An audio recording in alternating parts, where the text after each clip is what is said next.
I'm hearing 6 is that. enough. I'm hearing that Ricky about to get toe up by an Eidolon of the Great Revel. That's what I hear. Ricky Thorson, I don't know if he still lives there, but as of a few years ago, he was a Madison-based player. Oh, yeah? He's actually the first person to cast a Kolaghan's command against me. Whoa, I bet that felt good. It was in a Delvermere, and I realized when he put it on the stack that I could not possibly win the match. It's just signed the slip and went home. Oh, you get to kill my Delver. And you get back Snapcaster Mage. Ooh, speaking of signing the slip, really good start here for Thorson. All right, well, I guess now we got to wait 45 minutes while Ricky combos out. Well, first off, Ricky's going to pass the turn. That's first and foremost. Pass the turn. There it is. Fetches a 19 and has a turn 1 Emery going with the Mishra's Bobble and then Mox Opal. Barich with a lowly 1/1 Wild and a Coddle off a Copperline Gorge. A cycle of the Bobble here signifies to me that Ricky just really wants to hit like a land drop or just needs to see a few more cards. The Emery, of course, can return it, but the Mox Opal potentially shut off this turn, but fortunately for Ricky, does have a 0-mana artifact to turn it on. It turns it on with explosives on 0, even in the face of a Wild Nacatl. He's going to use Emery to get back a Mox Amber, and here's a Psy Master Thopterist. And it looks like Ricky was a little short on mana. Barich here with just a 1/1 Wild Nacatl. That Copperline Gorge looks a little awkward. No second land for Thorson, and he has 2 3-mana legends in play. Yeah, of course. Emery definitely costs 3 mana. Shock for Sacred Foundry for Barich to 18, the Wild Nacatl of 3/3. I may have said this already, but Emery has 2 colorless in the cost. Effectively has affinity for artifacts. Yeah. Right? Scale of Crisgoria costs 3 colorless with affinity for artifacts, okay? Somber Hoverguard, 5 colorless. Broodstar. Well, we need a little 8 bit. We need a little bit more context. Do you think which card is better between Emery and the Somber Hoverguard? Right, because it costs way less. If Emery was 5 in a blue, I don't think it would be nearly as good. That's an interesting thought. Sure, maybe. Who knows?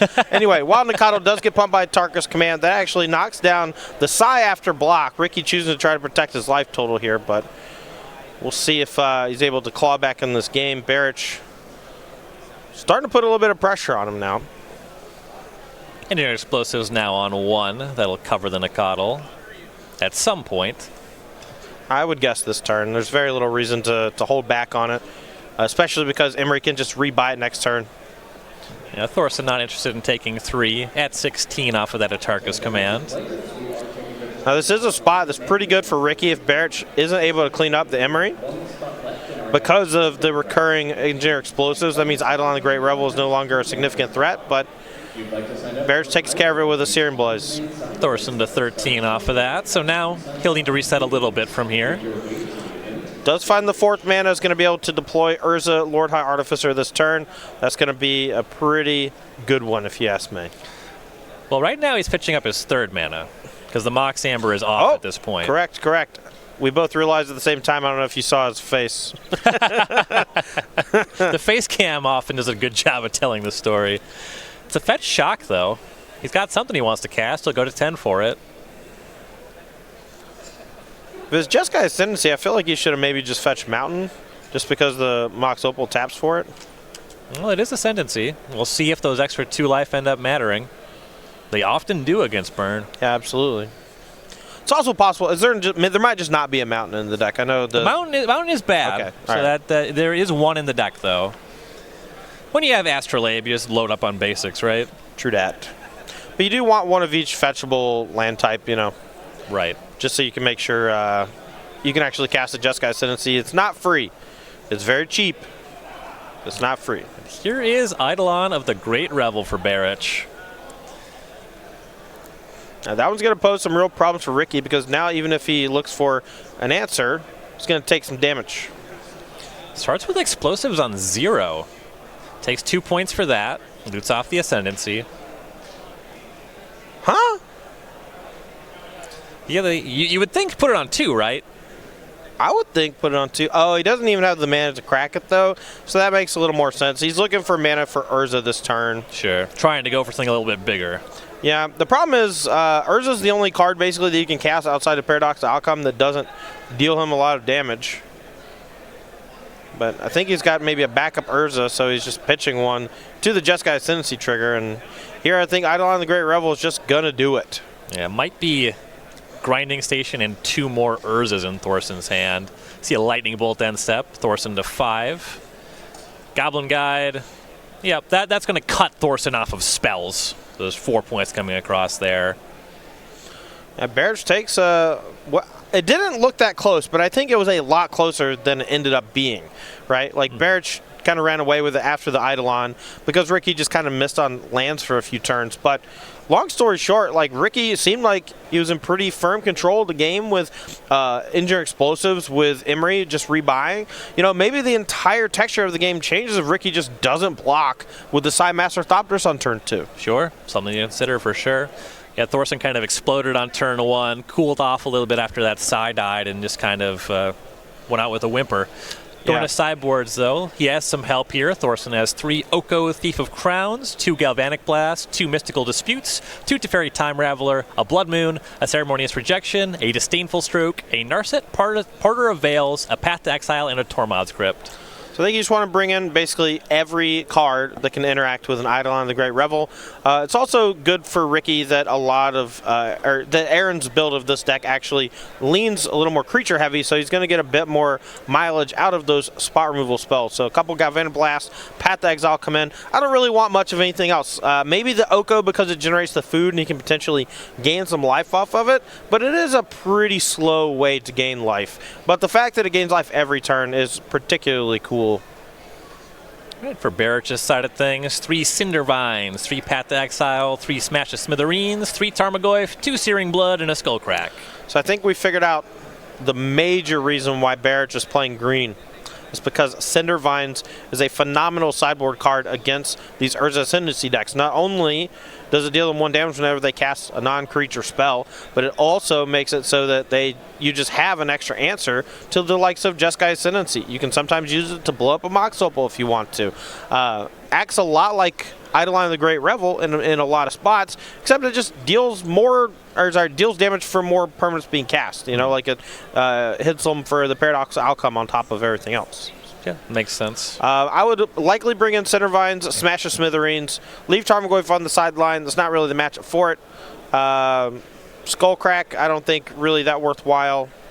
The Path to Exiles are kind of a toss-up for me. You don't want to dilute your deck too much, but Path to Exile is a great way to slow down the Paradox Outcome decks trying to go off with Urza. Urza is their best card. It does allow them to do some really degenerate stuff, and Path does shut that down. And it's one of the only single cards by itself that Barich has access to that can shut it down.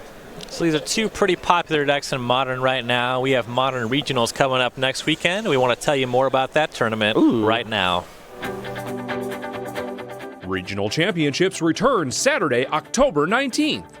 Each Modern event awards $5,000 and 8 qualifications for the Invitational at SCGCon Winter. The first 200 players to register at each location receive an exclusive playmat and matching token, while the first 100 also receive a second exclusive token. Register today at any of these 11 locations or visit go.starcitygames.com/regionals. So check out go.starcitygames.com/regionals. Find your closest spot, plant your flag, try to find that qualification to the Season 2 Invitational coming up in November. Now, it may not seem like a huge deal to a lot of you, but I'll say this. When Tom Ross, myself, were going hard on Players' Championship qualifications back in 2015, 2016 era, Regionals was a hot spot for us because the points were pretty big. So if you want some stiff competition, you're going to have a lot of these players in the race going to be coming to your local game stores looking to pick up those points. Oh, yeah. So it'll be a good test of your skills. Looks like Barich on a mulligan to 6 again. Thorson on the play, Explosives on 1 versus Wild Nicodle. This time Barich shocking forward off a Stomping Ground to 18. Basic Mountain in hand for Barich. Curious if she actually has the White Source to fully grow it. And she does. Multiple fetches. Just a snow-covered island go, leaving up the Explosives was Thorson, and it catches the Nicodle on combat here. See, Barich is going to fetch. We'll see if it's 19 or 17. It was a red fetch, not a white fetch. You imagine she probably wants to get the full Naya online. Yeah, I mean the different color fetches are irrelevant. There's no basic planes in the deck, but it's possible that Barich just wants to protect her life total as much as possible in case Ricky does go the beatdown route with the Urzas and the Psymaster Thopters, especially because Cindervines is going to be her main form of protection at the moment. And there is Cindervines. It was just off basic mountain, so Barich at 17. Yeah, and Cindervines does not deal damage because of the Psy. It's non-creature. So Thorson shocked to 18 for that. Barich's next turn was just Wooded Foothills Go. So we'll see how many Thopters Thorson does deploy. Starts with an Arkham's Astrolabe. So he'll take a point, draw a card, get a Thopter here. Right, and that's going to help just like produce a medium-sized clock for Thorson to potentially win this game before Barich can really catch back up. Perhaps Barich's draw put a lot of emphasis on the Wild Nicottle sticking around for a turn or two. Here's an attack for 1 with Psy. Barich to 16, fetching to 15 on the end step. Again, that 4 toughness on the Psy is particularly tough to deal with. So if Barich didn't bring in Path to Exile, they're going to need basically 2 burn spells to double up and kill it. Yeah, Psy demands a lot of attention. The card is pretty frustrating for us Lightning Bolt players. It can be. I'll say that. But a lot of times I think you just have to figure out a way to potentially ignore it. And especially when you're a Lightning Bolt deck, you just want to throw all the burn at the face. Because if you have to throw 2 Lightning Bolts at a Psy to kill it, you've basically lost the game already. Doesn't feel great. Now, Searing Blaze, a couple Searing Blazes at it, that's fine. That's a good one. It's a good time. Here's a Goblin Guide for Barich. It attacked, revealed Mox Opal. Not quite a land. No blocks. Thorson to 15. Now we'll go back Thorson's way. Curious how much damage Thorson's going to be willing to take this turn to deploy some stuff. Look, I saw like a Witching Well. Is it Witch's Well or Witching Well? Witching Well. Like Wishing Well, but with witches. Right. Got 4 it. witches? By witches. Mox Opal. Doing 1 to Thorson, making a Thopter.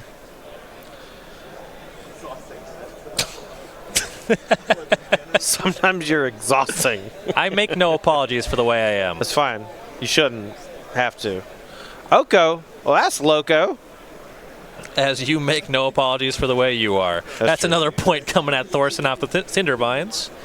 But Oko can gain some life back over time. Yeah, now it's going to be up to Ricky whether or not he wants to just start generating some food tokens to potentially gain a bunch of like bursts of life over the next few turns, or if he just wants to start turning these Thopters or Astrolabes into 3/3s to close the game. It's a delicate dance. Oko to 5. Looks like Astrolabe will be turning into an elk. And getting smashed to smithereens, actually in response, because it's no longer an artifact when it becomes the 3/3. Correct. You cannot wait on that. If you do, then the window for Smash Smithereens is gone. Now, a little surprised. I was going to say Ricky was 1 short on the mana there, but one tricky play there against Smash Smithereens, you can use Psymaster Thopters to sack it and draw a card. Yeah, Thorson to 10 off of that smash. Goblin Guide going to come in here. I have to imagine Thorson's going to double block. Yeah, just 2 Thopters now. That would make sense. Guide reveals Galvanic Blast.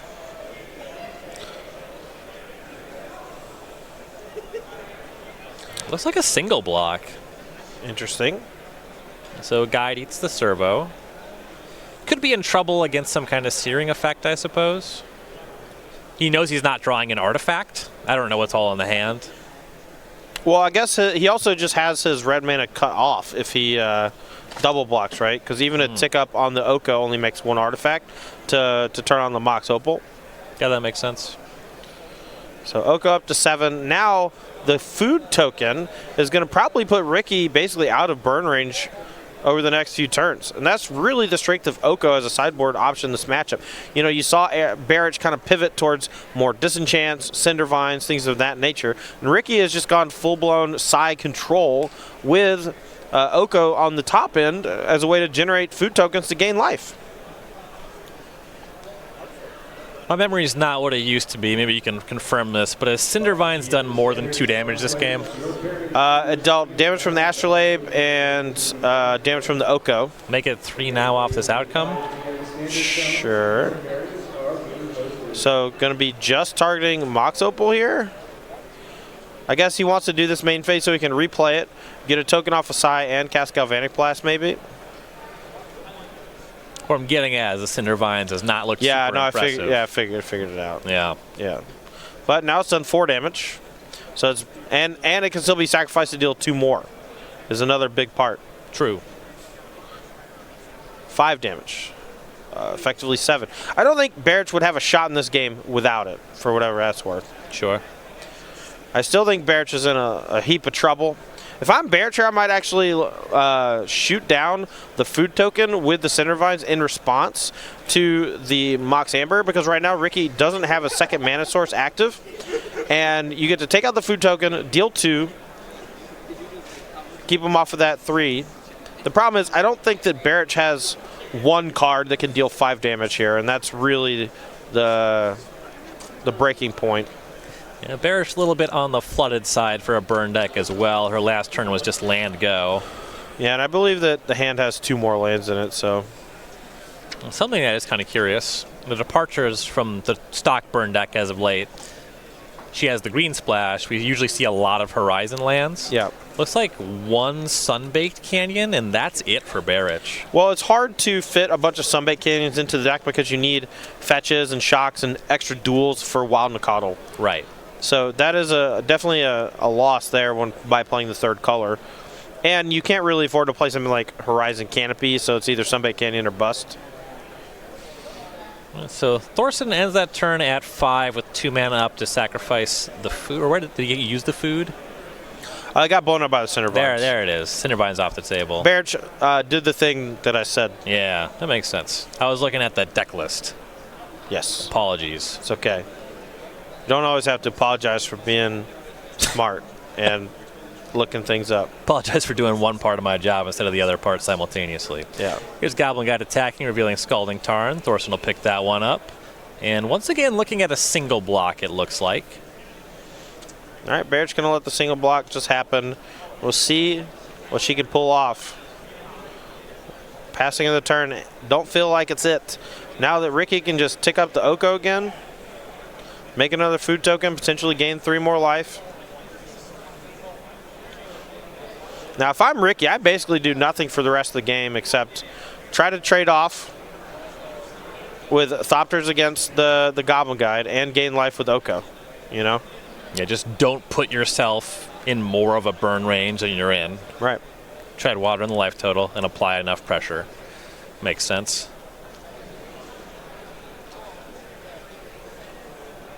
And here's Paradoxical Outcome. Yeah, there's no more Cindervines around, so this is not a huge investment. Picking up 2 Moxen. Looks like Barich is responding with Smash to Smithereens. That could be trouble. That's a big draw. Shatters that Mox Amber. That puts Thorson to 2. Is there another burn spell? I think it's Tarka's Command. Tarka's Command seems good. Yeah. I think Barich is like a little afraid of Spell Pierce here. Yeah, there's concern about a counterspell, but does it get better if you wait is the question. Nah, because Ricky's just gonna... I don't know. Like, Ricky is incentivized to, like, tick up on the Oko, right? And then sack the food token to gain 2 life. And if that happens, then that's Barich's point to strike. Right. So I actually think waiting is... I don't know if it's correct or not, because now Barich is kind of in the lock where if Ricky never cracks the food token, Barich can never really play the Atarkus Command. Well, if Barich just draws a burn spell. Yeah, that's the trick. Right. The deck has a lot of them. That's true. But if Barich draws another land, God forbid, or just a creature, you know, like that's not Eidolon on the Great Revel, there's a lot of blockers on Thorson's side. Even something like Path to Exile, Cindervines doesn't really do it either. You know, if all Ricky does is... Ooh, well... So Ricky had Mox, and so still has kind of 1 mana up, goes to crack the food token, now Barich fires off. So same situation about counter magic. Thorson didn't have it, Barich 2-0. Moving on to 6-1 on this Naya burn strategy.